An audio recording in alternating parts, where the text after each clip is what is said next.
Pelestarian digital adalah prosedur formal untuk memastikan bahwa koleksi digital dengan nilai berkelanjutan tetap dapat diakses dengan manajemen dan tindakan pelestarian aktif untuk dapat bertahan. Karena dibanding koleksi tercetak, koleksi digital usia pakainya sangat terbatas akibat pengaruh perubahan teknologi yang pesat. Lalu, apa yang dimaksud dari koleksi digital itu sendiri? Menurut Dictionary for Library and Information Science, koleksi digital adalah koleksi perpustakaan atau arsip yang dikonversikan ke dalam format yang terbaca oleh mesin untuk tujuan pelestarian atau penyediaan akses elektronik. Koleksi digital berdasarkan sifat media, sumber informasi dan isinya dapat dibagi ke dalam beberapa bagian. Yang pertama adalah bahan dan sumber daya full text, yang kedua adalah sumber daya metadata, yang ketiga adalah bahan-bahan multimedia digital, dan terakhir adalah aneka situs di internet. Sedangkan, berdasarkan format penyimpanannya dapat dibagi ke dalam beberapa jenis seperti gambar, animasi, video, audio, web page, teks yang banyak dikembangkan dalam bentuk PDF, dan terakhir adalah program.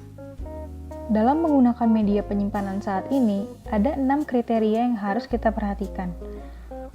Panjang umur media, kapasitas media, pengenalan kesalahan, keusangan media, biaya media, dan kerentanan media.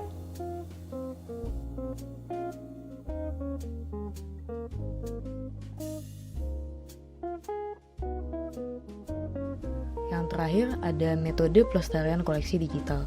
Untuk bertahan relatif lebih lama dan terhindar dari kerusakan terhadap koleksi digital, ada beberapa strategi pelestarian digital.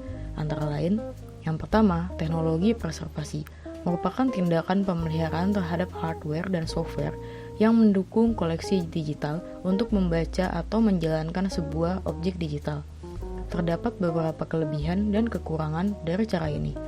Kelebihan yang pertama, tampilan akan sama dengan dokumen aslinya. Kedua, merupakan solusi pelestarian yang praktis dalam jangka pendek. Kelemahannya, karena merupakan strategi dalam jangka pendek, maka diperlukan tindakan yang berkelanjutan. Yang kedua, refreshing. Koleksi dipindahkan dari satu media ke media lain yang sejenis maupun yang baru untuk mencegah keusangan teknologi. Tujuan utama dari refreshing ini adalah untuk menciptakan koleksi digital yang sifatnya stabil. Kelebihan dari strategi ini adalah mudah diterapkan dan resiko kehilangan data dalam proses pemindahan data sangat kecil. Yang ketiga, migrasi.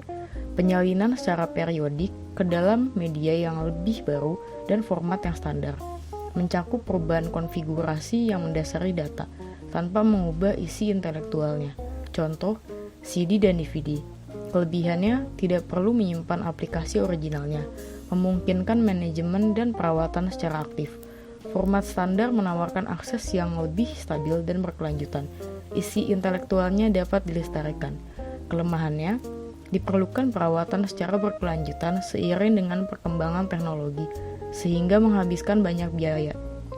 Yang keempat, ada emulasi, yaitu proses penyegaran lingkungan sistem, pembuatan ulang program komputer agar up-to-date dan membaca data digital yang terekam dalam berbagai format dari berbagai versi. Kelebihannya, menjaga tampilan dokumen asli, merupakan strategi jangka panjang, dapat diterapkan secara terpisah untuk seluruh koleksi digital. Kelemahannya, perangkat lunak emulasi membutuhkan biaya yang cukup mahal.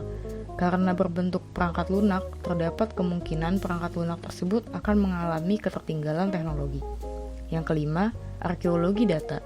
Menyelamatkan isi dokumen yang tersimpan dalam media penyimpanan ataupun perangkat keras dan perangkat lunak yang sudah rusak, sehingga isi dokumen tersebut dapat digunakan.